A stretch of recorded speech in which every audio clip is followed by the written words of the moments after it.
Well, hello there, my sweet little listeners. Come closer, get warm, and listen carefully, because tonight, Grandma is going to tell you a story that lives between shadows and moonlight, between loneliness and love, between a little girl's fear and her courage. There was once a quiet little town named Willow Creek, a place wrapped in tall, whispering trees and a silver river that hummed lullabies every night. People in Willow Creek lived simple lives.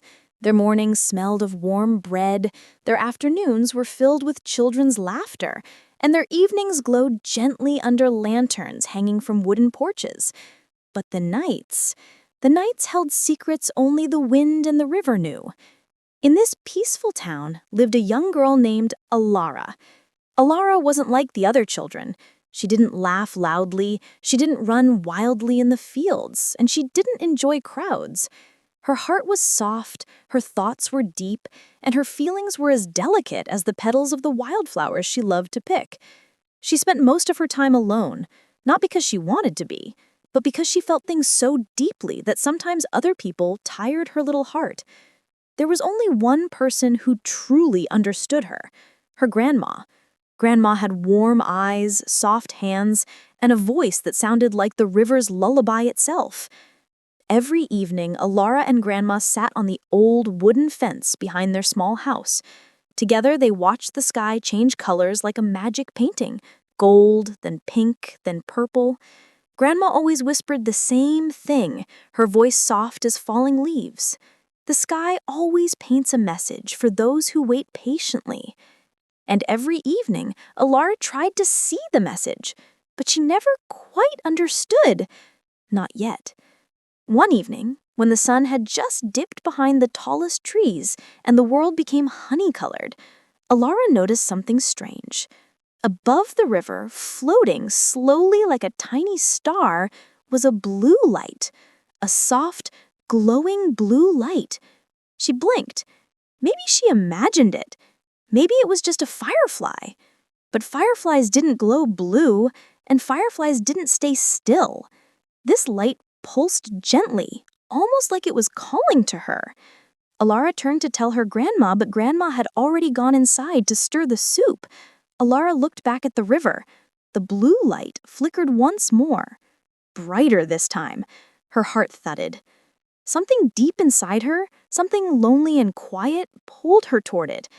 Without thinking, Elara climbed down from the fence and walked toward the riverbank. The grass beneath her feet was cool and soft. The air was still. Even the river seemed to hold its breath. The blue light drifted slowly along the water, moving toward the old wooden bridge. Everyone in Willow Creek avoided that bridge. Children whispered that it was haunted. Adults said it was unsafe, too old, too broken. But Elara wasn't afraid. She didn't know why, but the blue light made her feel safe. The same kind of safe she felt when Grandma held her close during storms. She stepped onto the bridge. The wooden planks creaked softly under her weight. The wind brushed her cheeks, colder now, as if it were warning her or welcoming her. She couldn't tell which. The blue light hovered in front of her, waiting patiently. She whispered, "What are you?" And though no voice answered, she felt warmth spread through her chest, like a comforting hug from someone invisible. She followed the light across the old bridge, past broken boards, past dark shadows, past the place everyone feared. On the other side of the river, hidden behind vines and tall grass, stood a cottage Elara had never seen before. The cottage looked like it had grown out of the earth itself, its walls covered in twisting vines, its windows glowing faintly, its roof heavy with moss and white flowers that somehow shimmered under the moonlight. Hanging beside the door was a rusty old lantern, glowing a soft blue, just like the light she had followed. Elara stepped forward, breath trembling. Before she could touch the lantern, a gentle but firm voice spoke behind her. "Careful, child." Elara spun around. An old woman stood in the doorway. Her hair was silver as the moon. Her eyes sparkled like stars that had seen countless stories. Elara gulped nervously. I didn't mean to come here." "You didn't come," the old woman said softly. "You were called." She looked at the lantern. "When the lantern shines blue, it means a wish is waiting." She stepped closer, her steps soft on the moss-covered ground. "I am Saren, the lantern keeper." Elara stared at the lantern. "It feels alive." "It should," she replied. "It holds wishes." Elara's eyes widened. "Wishes?" "Yes," Saren said, "wishes made by lonely hearts. Forgotten hopes, promises lost in time." Elara's heart squeezed painfully. Lonely hearts. She understood that feeling well. The lantern glowed a little brighter, as if agreeing with her thoughts. Saren gently ran her fingers over the lantern's surface. "Many wishes fade over the years," she said quietly, "but one inside this lantern has not. It has waited a very long time." Elara felt a shiver. Why hasn't it come true? "Because the girl who made the wish," Saren said sadly, "disappeared before it could." A chill crawled through Elara's bones. What was the wish?" she whispered. Saren opened the small door of the lantern. Inside lay a folded paper glowing like starlight. "Read it," Saren said softly. Elara reached inside. Her fingers tingled as she touched the warm paper. She unfolded it slowly. The handwriting was shaky, small, and sad. "I wish not to feel alone." Elara stopped breathing. Her throat tightened. Her eyes stung. How can this be?" she whispered. Saren looked at her with gentle understanding. "Some wishes echo across time," she said. "They travel through hearts that feel the same pain. This wish waited for someone who understood what loneliness feels like." The lantern glowed brighter, casting soft blue across Elara's face. "It chose you," Saren whispered, "because you carry the same ache inside."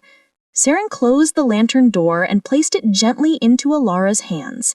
The lantern felt warm, alive. "If you want to help her," Saren said, "take the lantern back to where you first saw the blue light. It will guide you." Elara nodded. Her fear melted away, replaced by something else, something brave, something tender. She walked back across the creaking bridge, through the whispering trees, toward the riverbank where everything had begun. The lantern glowed brighter and brighter with each step. At the river, the lantern suddenly shimmered so strongly that the water reflected blue light everywhere. And then, from the corner of her eye, she saw movement. A small figure sat at the edge of the river, her head bowed, her feet not touching the ground. She froze. The girl wasn't solid.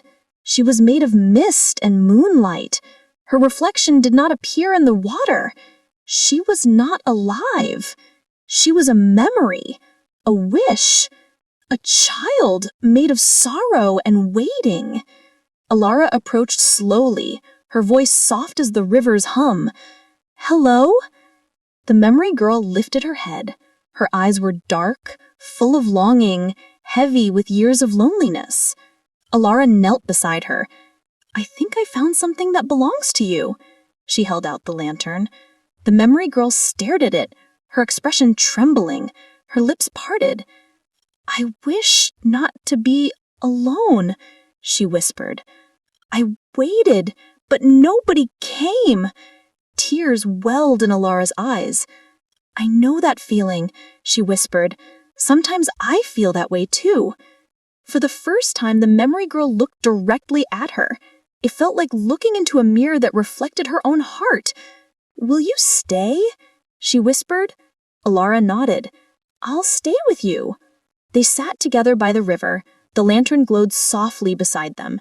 The world was quiet. The wind moved gently through the trees. The moon shone down like a guardian watching over two fragile souls. For the first time in years, perhaps in decades, the memory girl smiled. The blue glow warmed the air around them. "Thank you for seeing me," she whispered. Slowly, gently, her form began to fade. Not in fear, not in sadness, in peace. Her loneliness had finally been heard. The lantern dimmed, then grew dark.